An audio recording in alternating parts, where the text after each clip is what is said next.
Already జైల్లో ఉన్నటువంటి YCP dacoit బ్యాచ్కి తోడుగా మరొక సంచలనమైనటువంటి వ్యక్తి వెళ్ళటానికి రంగం సిద్ధమైపోయింది.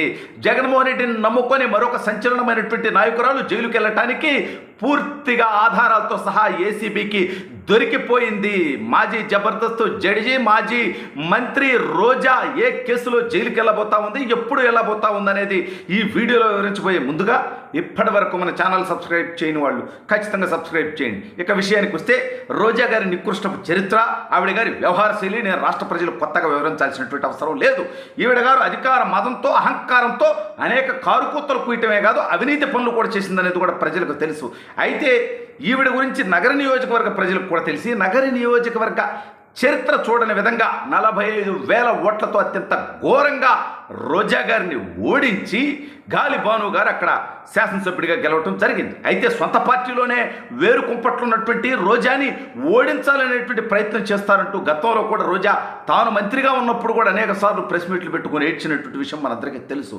అయితే ఇప్పుడు అక్కడ రోజాకి అసలు నగరి సీటే లేదు అనేటువంటి వార్తలు కూడా వచ్చాయి.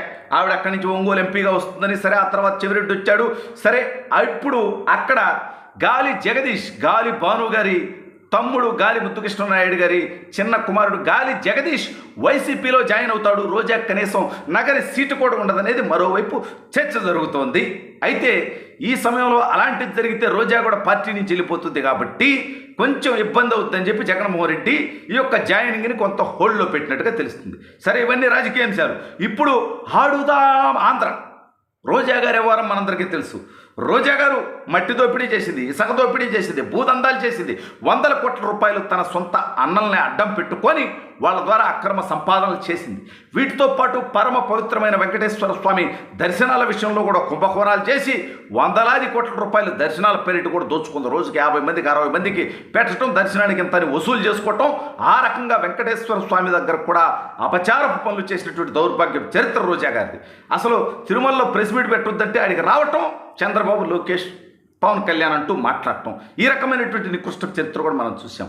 అయితే ఇప్పుడు ఏపీ ప్రభుత్వం, కూటమి ప్రభుత్వం వచ్చిన తర్వాత వీళ్ళ అవినీతి అరాచకాలు రోజుకోటి బయటకు వస్తూ ఉన్నాయి. ఆల్రెడీ వల్లభనేని వంశీ జైల్లో ఉన్నాడు, బోరుగడ్డ జైల్లో ఉన్నాడు, మాచర్ల మాజీ ఎమ్మెల్యే పిన్నెల రామకృష్ణారెడ్డి జైలుకి వెళ్ళి బెయిల్ మీద బయటకు వచ్చాడు. ఇక అనేక మంది వరుసపెట్టి చాలా ఉంది, నందిగం సురేష్ దగ్గర నుంచి రాబోయే రోజుల్లో పోవటానికి కూడా చాలామంది రెడీగా ఉన్నారు. పేరు నాని దగ్గర నుంచి కొడాల నాని దాకా, అంబటి రాంబాబు దగ్గర నుంచి గుడివాడ గుడ్డు మంత్రి, మాజీ మంత్రి దాకా అందరూ పోయేటువంటి పరిస్థితి. అయితే ఇప్పుడు రోజా గారు గతంలో పర్యాటక శాఖ మంత్రి, దాంతోపాటు స్పోర్ట్స్ కూడా ఆమె చూశారు. సరే, ఆవిడ ఏం మాట్లాడింది, ఆవిడ ఎక్కడ పర్యటనలు చేసింది అనేది మనకు అనవసరం, దానివల్ల ఈ రాష్ట్రానికి ఉపయోగం లేదు. కాబట్టి ఈవిడతో పాటు శాప్ చైర్మన్గా ఆనాడు ఉన్నటువంటి వ్యక్తి, రీల్ స్టార్గా పేరొందినటువంటి వ్యక్తి బైరెడ్డి సిద్ధార్థ్ రెడ్డి, వీళ్ళిద్దరు కాంబినేషన్లో, వీళ్ళిద్దరు కలిసి, వీళ్ళిద్దరు ప్లాన్ వేసి దాదాపు 125 కోట్ల రూపాయలు ఆడుదాం ఆంధ్ర పేరిట దోచుకున్నారు అనేటువంటి ఆధారాలు ఏసీబీకి అందేశాయి.